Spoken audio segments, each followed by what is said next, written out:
Avatar Day Meet. Avatar Day Meet 4, take 99.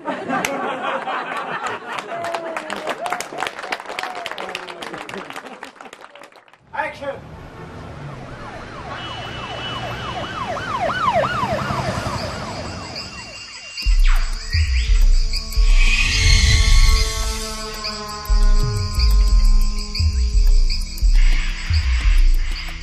And so we had made it to the final day of AvatarMeet 2014, and to kick-start it off was Pal with Navi Class 103. This built upon the lessons from the previous meetups. The whole lesson will be available on Pal's website, naviteri.org. With everyone filled up with Navi goodness, it was time for lunch, which was provided by the hotel. Akituan asked everyone to sign the welcome banner that he had won in the raffle the night before.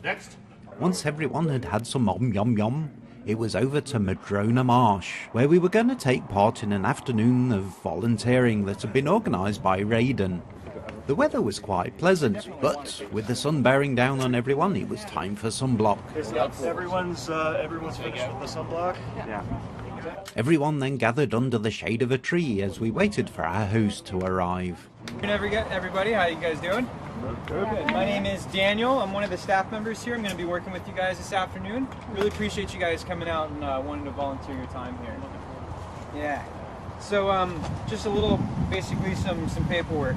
On the white sheets, I need everybody to sign in. You just put your name. I'm pretty sure most of you are over 18, so you don't need to worry about parent name. Just put your name and phone number and email if you could. Forms filled, everyone went over to get a pair of gloves, some shears and some gardening bags. Okay. Huh? What cosplay are you doing today? The captain. The captain. Thank you guys all very much for coming out here today. Really appreciate you guys giving your time. From what I understand, you guys are from all over the universe. Yeah. Pretty much. All right. Yeah, it's just 42 mostly. All right. Well, some of us from further away than others, yeah. Yeah. All right. So, I've been working here in Madrona Marsh for about 12 years. So not only do I appreciate you guys coming because my boss says I have to, but because I've been working here a long time myself, I really care about the place personally. So I'm very glad personally that you guys are coming out here and spend some of your time. When we get out there, I'll tell you a little bit more about the place, but just so you know, this is one of the only vernal marshes, which means seasonal wetland left in Los Angeles County. Los Angeles County used to have about 100 times more wetlands than we have now. And actually, before, you've probably seen it, LA is like just a big city. It's just like no end to this cityness. But with all this development going on, the citizens got together in 1973 and said, no, you're not developing anymore, we're going to keep this place the way it is.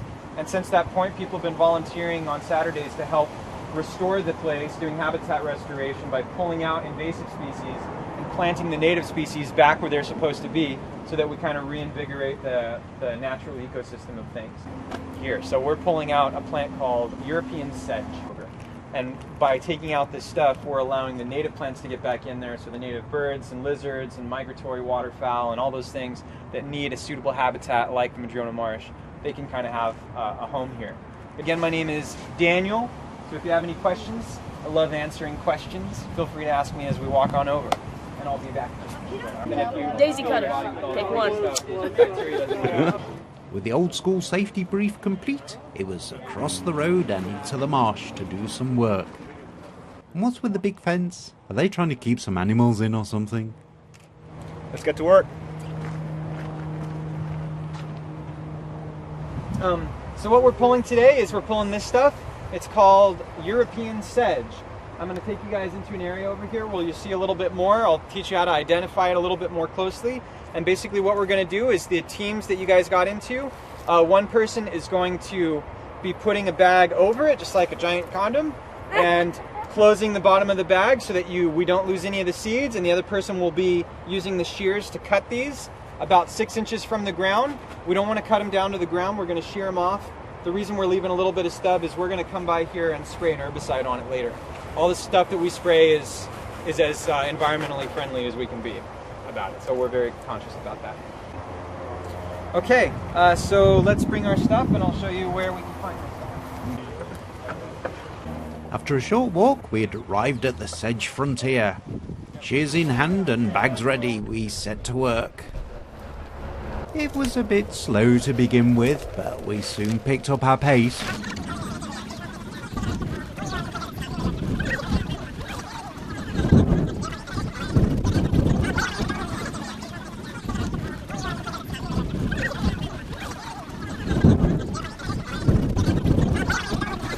The fast, furious work soon made inroads into the sedge, and before long everyone was working up a bit of a sweat. It was time for a break. Yes.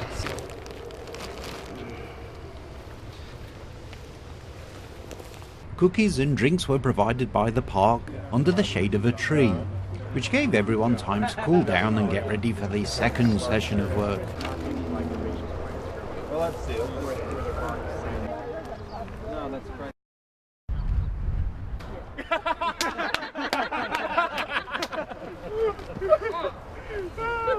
Alright guys, I think we're going to get back to work in about a minute or so.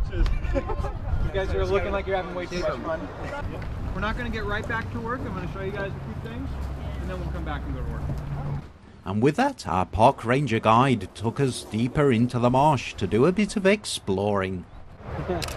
What I'd honestly like you guys to do, after I'm done talking in a couple of minutes, is maybe to give you 15 minutes to just kind of go and do some exploring and check it out. So you can, you'll find a lot of the times the Pacific tree frogs. A lot of people think that the frogs need to be near water, and they do need to be near water, but they don't need to be in water. So you could very easily find them in a lot of the vegetation right over there. Because if you're the size of a frog, that's a rainforest to you, right? Oh yeah. I just wanted to make sure you guys got a chance to kind of connect and spend some time out here, so you can feel free to walk around with each other, and maybe we'll meet back in our little site in I don't know, maybe like 15 minutes or so. And off we went exploring for Pacific tree frogs. And guess who found the first one? Yep, Raiden. So this is a Pacific tree frog. Some people call them Pacific forest frogs because they got reassigned to the genus Pseudocris. They're really common in my area, and they're very widespread along the along the Pacific coast. This guy's pretty small. They have stripes behind their eyes, like dark brown marks. And if you're ever out in your own area and you see another frog like that, it's almost definitely a tree frog or a chorus frog. That's a good shot. Yeah. Then Huff we found one. Oh, there he goes. Well, that was my one frog per day. Pollywogs. But that's a good perspective on how small It it is, yeah. I know. We used to catch tadpoles when I was a kid. To trade emails and I definitely or at want least, that one. Yeah, figure out where we're going to post everything. So The frog hunters continued their search for more frogs, whilst others enjoyed the more spongy benefits of the marsh. It's like, well, it's like wet foam. yeah. Yeah, something like that. Our 15 minutes of informed exploration complete, it was back over to the work face for a second stint of sedge cutting.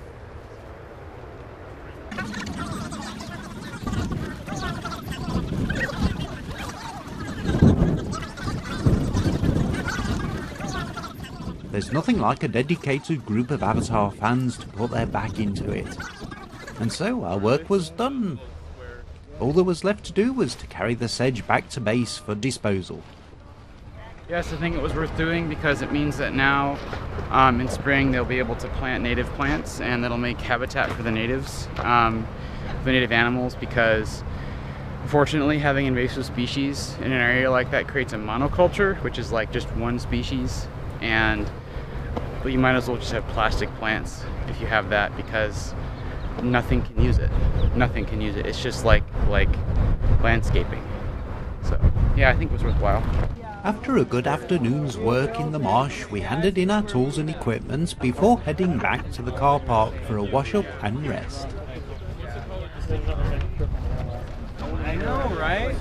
And video and has a microphone there. Because I've spent 12 years here, a good amount of time pouring myself into the place. I personally really appreciate all you guys and your efforts here today. Not only did you remove the native plants, but really that's reclaiming ground for the natives to be able to take back some of their land.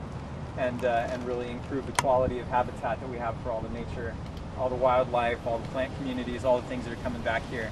Like I said, there are people who do science fair projects, people who take doctors write prescriptions for people to go through walks here, and it's here, and it's the way it is because of volunteers like you guys. So thank you guys very much. You made a difference today. Give yourself a round of applause. Thank you. Great. That's pretty much it for AvatarMeet 2014 as far as the official schedule is concerned. Thank you everyone for coming and helping out. Like this is a great way to finish it up.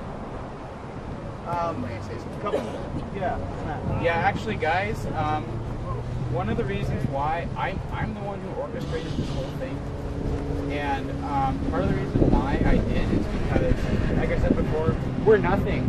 We're really just a bunch of hypocrites if we don't do stuff like this, and it's really important that we try to actually owe up to who we say we are. Because if we just sit around on a forum and say like, the Belamonte Dam, or they're killing the indigenous, that sucks. So I'd like to really encourage people to do things like at their own home or wherever they live. It really doesn't matter, because there's lots and lots of things you can do. There's lots of places like this. There's one where I live. I know there's some in Washington. There's probably some in Colorado. I'm sure there's some all over, where you can go and you can participate and you can sort of help the cause instead of just, saying, I support the cause. And really, the problems that this planet has won't go away until a large group of people gets together and does something about them. So with that in mind, I am going to shoot to try and make things like this like an annual happening now. I don't know if that's going to be possible or not, but I'm going to try my best. So, yeah. Thanks, guys. So,